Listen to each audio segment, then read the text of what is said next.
Hello, hello, and welcome to the Borealis Experience.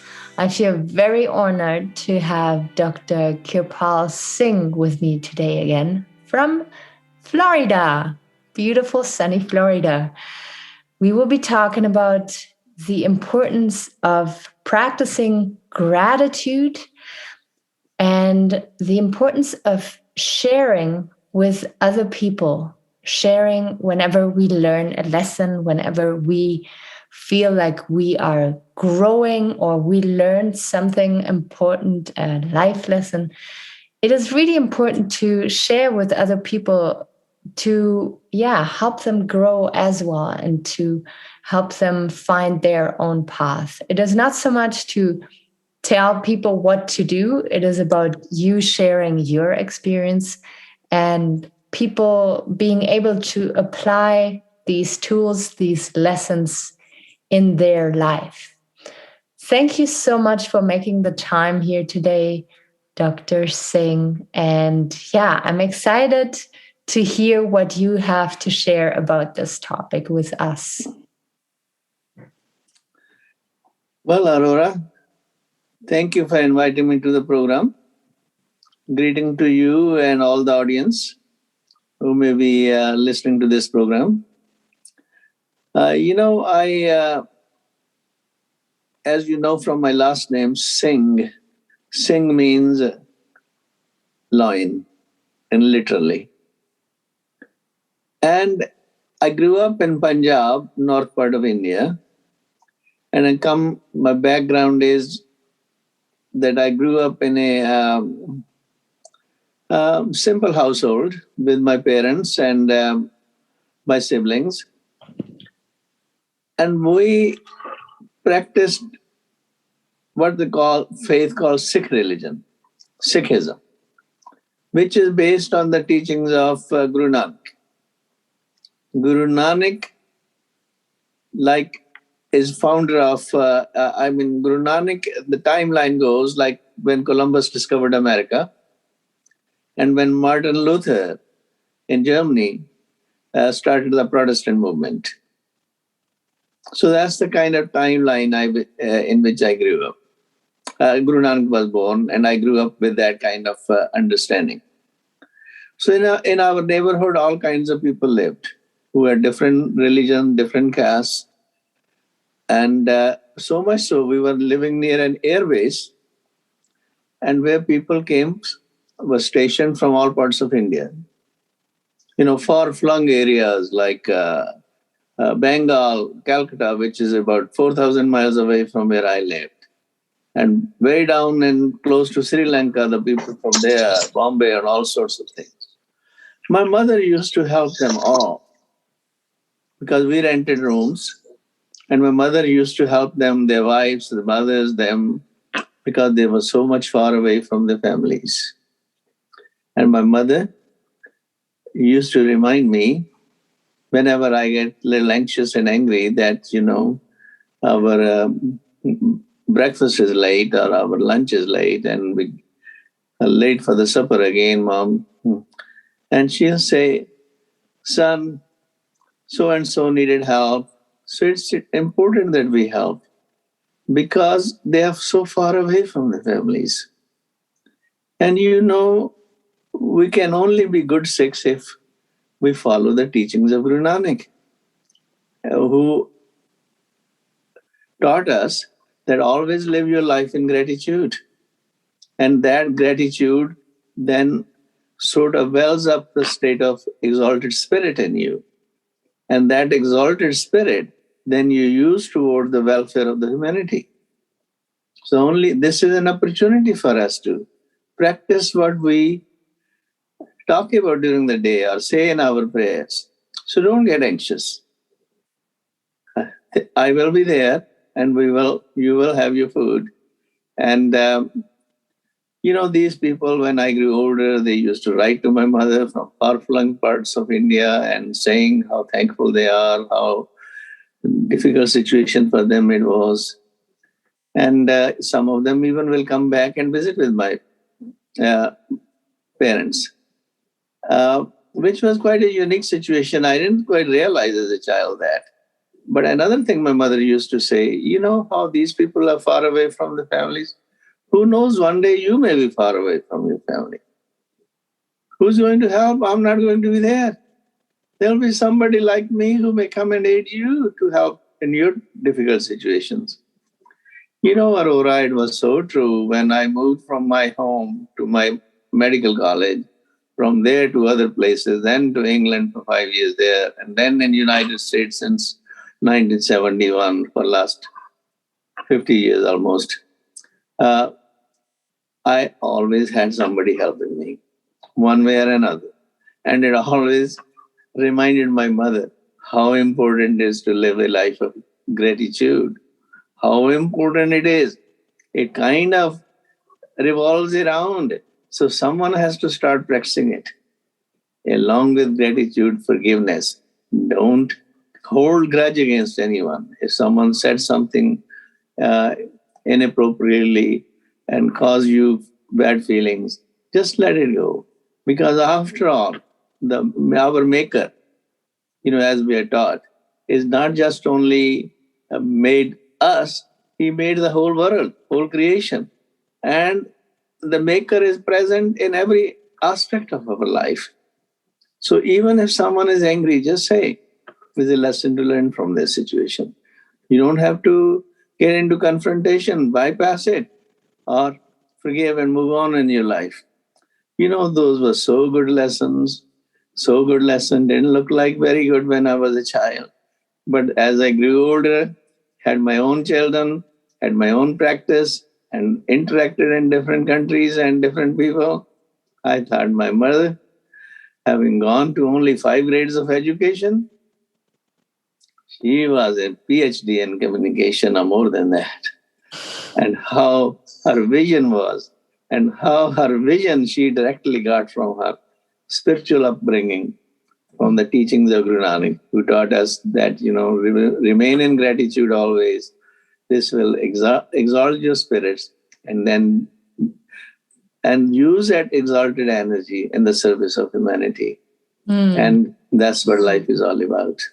Yes. And it is, Thank you. it's a universal language, right? You can see when Yes. a person is grateful and appreciative. You don't have to speak the same language. You will feel it. And those people are usually the people who receive the most as well. You want to support someone who is going to be appreciative of your work. And it's just very incredible thing to learn as a child already, and then to apply it in your youth and during adulthood. Do you practice, like consciously practice gratitude on a daily? Let's say, do you have a routine in the morning or maybe in the evening where you sit down and practice gratitude? Well, interesting. That's a good question. The way I start my morning is I get up, thank God for the good day, that I slept well. And I thank Him for all the good health He has given, family around me, the opportunity to learn, be educated, and serve humanity. And I thank Him for that by remembering Him in my meditation. And I spend about half an hour on that. And then I follow with we have, central place in Sikhism is called Golden Temple, Amritsar in India. They issue a guidance from there every day for us to live life, and I read that. And then I reflect upon that what is the guidance, what comes. And most of the time it is to reinforce the spirit of gratitude, reinforce the spirit of love. It is to reinforce, forgive, and create goodwill, and be always grateful for whatever gifts you have, and continue to share with them, with each and every one comes in your way. And do not be arrogant, and always remember your maker is all in all, master of all, and you do your maker's name all these things, not in my name or someone else's name. And the maker is maker of each and everything around us. And so this is our way of being grateful and serving on a daily basis. So I don't plan serving in any particular way, but it is a part of my life. Yeah, yeah. I have one more question regarding gratitude before we dive into sharing life lessons with other people. What would you recommend, like when you are in deep misery, when you are in deep pain, money issues, or like the weather is really affecting the crop of a lot of agriculture people here in Canada right now?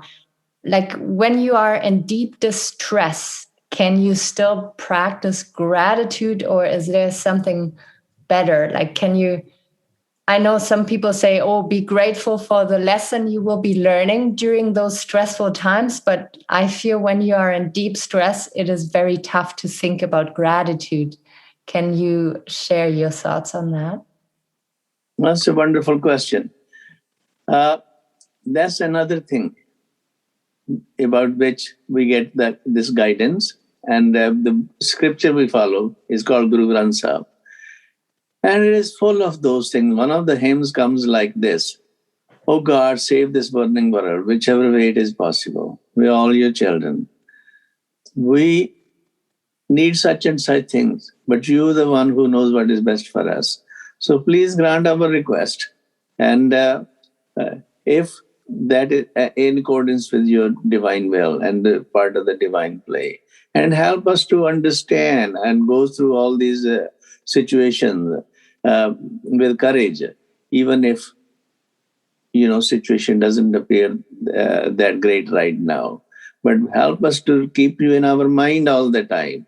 And remember, overall and in the long run, you have good in your mind for all the creation, including myself and my family. So this is how I approach the situation. That's how we were taught as my mother and father to do that. And that's what I found it in a practical way. Like one time, and this is many, many years ago, I accidentally ran into the St. Francis prayer, where he says, God make me an instrument of peace, which is really, the whole prayer is about gratitude. Instead of saying me, and I, what can you do for other people, no matter what the situation may be? And there's always something. Like in my particular case, I am a physician and I have written prescription. That's my skill. Diagnose and write prescription. I've done that free of charge numerous times. And I feel grateful that I'm able to do and help someone who's not able to do that. And also remind me, you don't owe anything for me. So don't worry that you need to pay me anything about that. Just do some good somebody else, so that our sense of gratitude spreads around and helps each other. We are all parts of the same creation. We are all branches of the same tree. We just need to cooperate and appreciate each other. This is such a beautiful lesson I'm learning here. Thank you so much for sharing your thoughts on that. And then when it comes to lessons that we learn in life, enlightening moments, I feel sometimes people tend to not share with people. They think, okay, I learned my lesson. I was in this specific situation and I'm feeling better now. They might share with close friends, but they don't tend to share too much with strangers or with acquaintances.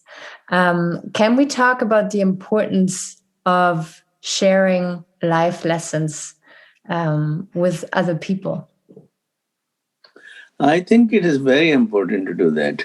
Just like I told you the example for my mother, how she did.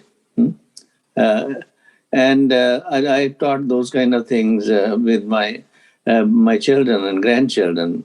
And even in my practice, I've shared with people about those things. People say that I lack this, I don't have that, and, blame others for their problems. No, we don't need to blame anyone. We need to learn to improvise things. Like, for example, growing up, I was a hyperactive child. My mother, the way she dealt with my situation was she will use ash. In India, we make fire from the wood and then use that ash. This is talking about 70 years ago when I was a little kid. She will have half the ash spread on the floor, and the other half she will use to scrub the utensils, in which we have eaten.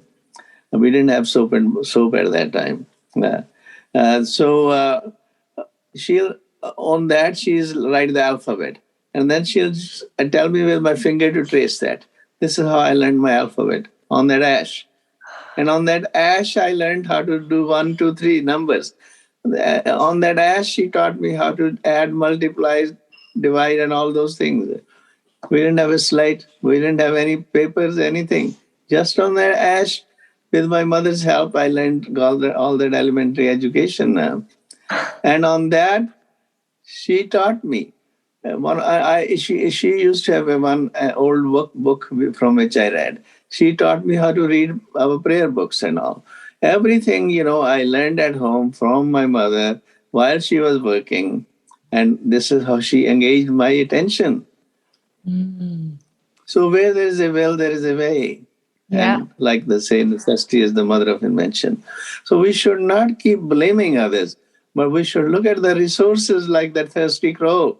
The example when we read, I think it's in Aesop's Fables, that how he was thirsty and how he's wondering what to do, and suddenly his eyes go on a jug, but the water is right on the bottom. He doesn't know. He doesn't have a long enough beak to drink it. So he saw a bunch of pebbles.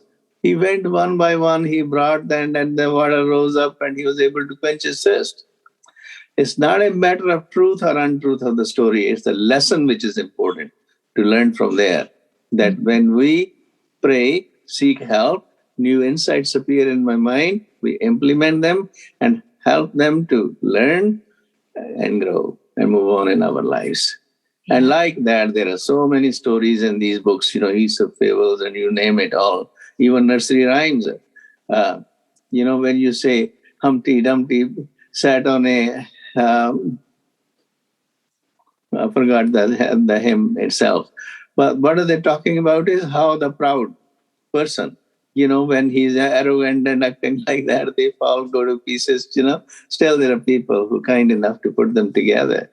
Even the wonder in the sky, twinkle, twinkle, little star, looking at all those things, they're wonderful lessons that how around us there's a beauty, how around us nature, how around we can reflect.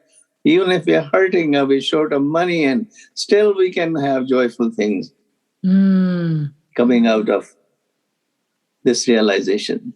Yeah. And what I'm learning right now with you is that when we have that mind of or heart open for gratitude and willing to see a lesson instead of a punishment, then also creativity can flow. Then you can come up with ideas and find solutions. You're not stuck in the negative and like hitting your head against a wall.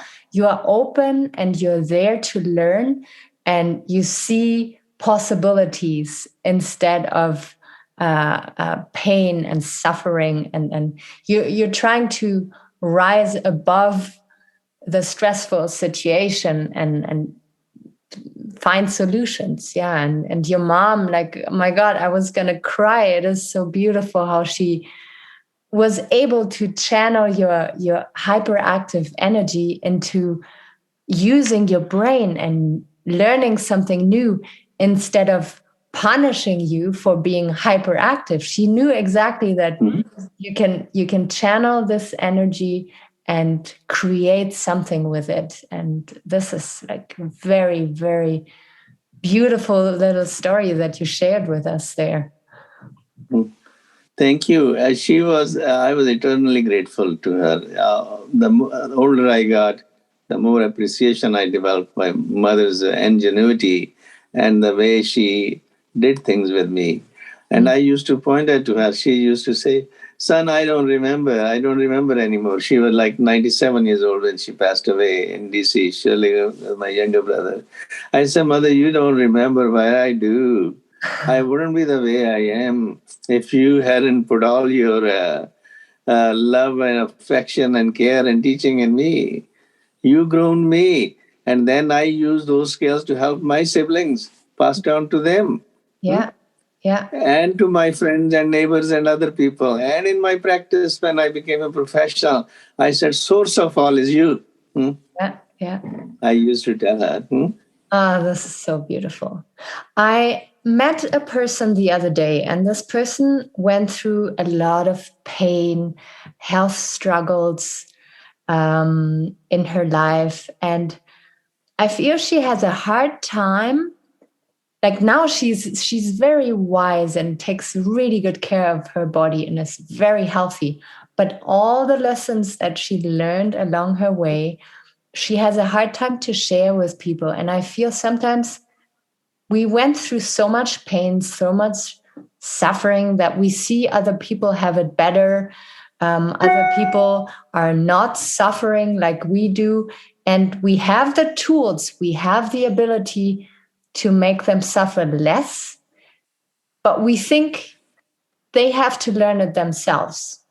And I have a problem with that because I feel if I have the wisdom, if I have the tools, then I should give it to the other person and not judge if they have it easier or not. Do you understand what I'm Exactly. trying to say? Yeah. Yeah, I do. And I concur with you. And our disabilities are blessings in disguise too. Like, for example, I not only had that hyperactivity problem, I had other problems too. Like, for example, I have a poor sense of orientation. When the GPS came, that was a great blessing for me. I used to get lost with my directions. And then I had a problem with my right and left, orientation. And I have a color blindness. But all those things, although they seem shortcoming on the surface, but they were actually really blessings for me when I look back into them. You know what kind of blessings? It made me ask people for help. It gave me the courage instead of being withdrawn and grieve about it. I will say, I don't understand. Could you guide me here, please? Mm-hmm. And I guided the same way other people when opportunity came and all that, because someone else had helped me too. So, in other words, we can brood about our by calling them shortcoming, or we can say this is the way it is. That's the reality. But it doesn't have to stay that way. We can modify the situation by mustering courage and by using the God given skills to us to move on in our lives. Mm-hmm. Like a child is born with a hair lip or with some kind of deformities. Well, we don't know why this happened, and all kinds of theories are there. But what we know is that child needs help. So there's all kinds of help available, including surgery if necessary to fix their problems. But there was a time nothing was available when I started my career as a physician. But later on, so many developments took place and all that.